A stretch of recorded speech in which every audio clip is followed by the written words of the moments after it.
এই মহাপ্রসাদের সৃষ্টি কোথা থেকে জানেন? মহাপ্রসাদ আসলো থেকে এই যে একাদশী ব্রত করলেও পালনা করতে হয় মহাপ্রসাদ সেবা করে, কিন্তু সবার পক্ষে সম্ভব হয় না সব সময় কাছে পাওয়া। ওই জন্য কোন একটা কিছু মুড়ি হোক বা চাল হোক তুলসী পাতা দিয়ে এটাকেই বাবা আপনারা পালনা করে নেই, আমরা করে নিই, কিন্তু মহাপ্রসাদ সেবা করতে হয়। এই যে মহাপ্রসাদ কোথেকে আসলো ভালো করে শুনে নেন। আসলে স্বয়ং ভগবান শ্রী বিষ্ণু নারায়ণের উচ্ছিষ্ট প্রসাদটাই হলো মহাপ্রসাদ। স্বয়ং ভগবান নারায়ণকে বিষ্ণুকে ভোগ নিবেদন করবার পরে যে ভোগটা সেবা করা যায় সেটাই হলো মহাপ্রসাদ। এই মহাপ্রসাদ পাওয়ার অধিকারী একমাত্র মা লক্ষ্মী। হ্যাঁ, মা লক্ষ্মী ছাড়া এই যে আপনারা আমরা এখন পুরী ধামে গেলেই মহাপ্রসাদ পেয়ে যাচ্ছি, এটা তো সহজ ছিল না বাবা। এই মহাপ্রসাদ একমাত্র মা লক্ষ্মী ছাড়া, মা লক্ষ্মী ব্যতীত আর কেউ পাবে না বাবা। কিন্তু একদিন নারদ মুনির মনে বড় ইচ্ছে হয়েছিল যে এই বিষ্ণু নারায়ণের মুখের যে একটু তারা প্রসাদ যেটা হলো মহাপ্রসাদ, ওটা তো মা লক্ষ্মী একমাত্র পায়, কিন্তু আমিও পেতে চাই। তাই পাওয়ার জন্য নারদ মুনি নিজের 12 বছর তপস্যা করেছিল মা লক্ষ্মীর। কত বছর বললাম? 12 বছর।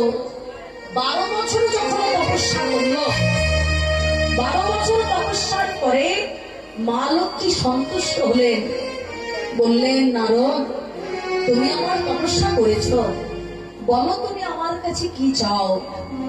নারদ বলল হে মা লক্ষ্মী, আমি জানি একমাত্র বিষ্ণু নারায়ণের প্রসাদ তুমি ছাড়া ওই মহাপ্রসাদ আর কেউ সেবা করতে পারে না। তাই আমার বড় ইচ্ছা ওই প্রসাদ যদি কৃপা করে তুমি আমায় একটু ভাগ দাও মা। মা লক্ষ্মী তখন বলল নারদ মনে যখন তোমার বাসনা মহাপ্রসাদ পাওয়ার, আমি তোমায় দেব।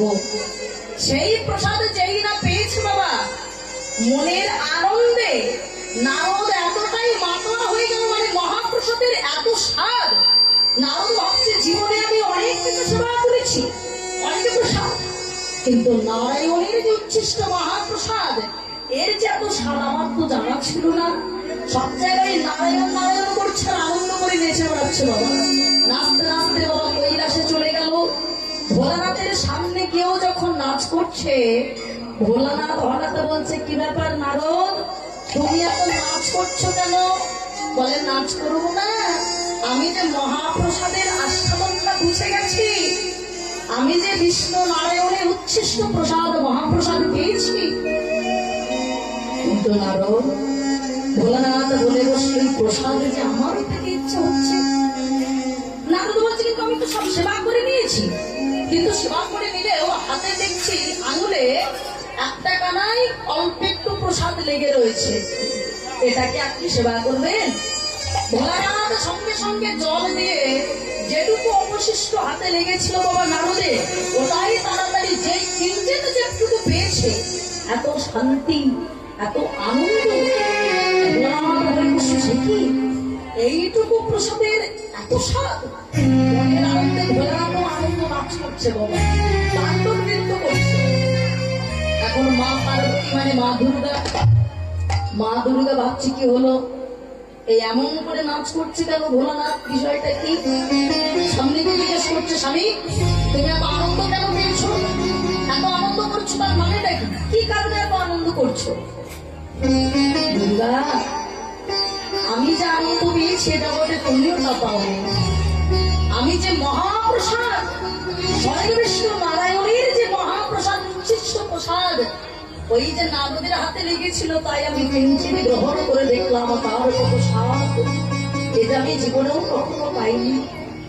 মা দুর্গার একটু অভিমান হলো যে তুমি একাই আনন্দ করলে প্রসাদটা পেয়ে আমায় একটু দিলে না। সঙ্গে সঙ্গে মা দুর্গা স্বয়ং বিষ্ণু নারায়ণের তপস্যায় বসে গেলেন। তপস্যায় সন্তুষ্ট হয়ে স্বয়ং বিষ্ণু নারায়ণ বললেন হে মা তুমি আমার কেন ডাকলে? কি চাও? বলল শোনো, শোনো নারায়ণ, আমি মা দুর্গা, আমি তোমার কাছে একটাই জিনিস চাই, তোমার মুখের উচ্ছিষ্ট প্রসাদ যেটা হলো মহাপ্রসাদ, এই মহাপ্রসাদের যে এত স্বাদ আমার স্বামী ভোলানাথ যেটা পেয়েছে, নারদ যেটা পেয়েছে, সেটা আমিও তোমার কাছ থেকে পেতে চাই, ভোগ করতে চাই। সঙ্গে সঙ্গে নারায়ণ বললেন তথাস্তু। কিন্তু মা দুর্গা বললেন দাঁড়াও ঠাকুর, আমি একা ভোগ করবো না, এই জগৎ মাঝারে যারা রয়েছে সবাই তো আমার সন্তান, আমি মা হয়ে এই প্রসাদ যদি একা সেবা করি কেমন লাগে? তাই তুমি এমন ব্যবস্থা করো এই মহাপ্রসাদ যেন সবাই যেন সেবা করতে পারে, তোমাকে সেই ব্যবস্থাই করতে হবে। শ্রী কৃষ্ণ নারায়ণ তখন মা দুর্গাকে বলেছিলেন শোনো মা, তোমার কথাই পূর্ণ হবে, তুমি যেমন প্রসাদ দিতে চেয়েছো, জগজনে সবাইকে দিতে চেয়েছো, যেদিন আমি কলিযুগের মাটিতে জগন্নাথ রূপে যাব, সেদিন আমার মহাপ্রসাদ সেদিন সম্পূর্ণ হবে। আমার মন্দিরে পূজা হওয়ার পরে ওই প্রসাদ যাবে জগন্নাথ মন্দিরের পাশেই রয়েছে বিমলা মাতার মন্দির আছে, তো বিমলা দেবীর মন্দির আছে, ভালো করে লক্ষ্য করবে। জগন্নাথ মন্দিরের পাশে আছে বিমলা দেবীর মন্দির, ওই বিমলা দেবী আর কেউ নয়, তিনি হলেন মা দুর্গা। যেহেতু দেবী পেতে চেয়েছিলেন প্রসাদ, তাই আগে জগন্নাথকে পূজা দেওয়ার পরে সেই প্রসাদ তাই বিমলা দেবীর মন্দিরে, কারণ মা দুর্গা পেতে চেয়েছে ওই প্রসাদ, তারপরে মহাপ্রসাদ হয়ে জগতের মানুষ আমরা সেই প্রসাদ মহাপ্রসাদ পাই বাবা। এইভাবে মহাপ্রসাদের সৃষ্টি হলো।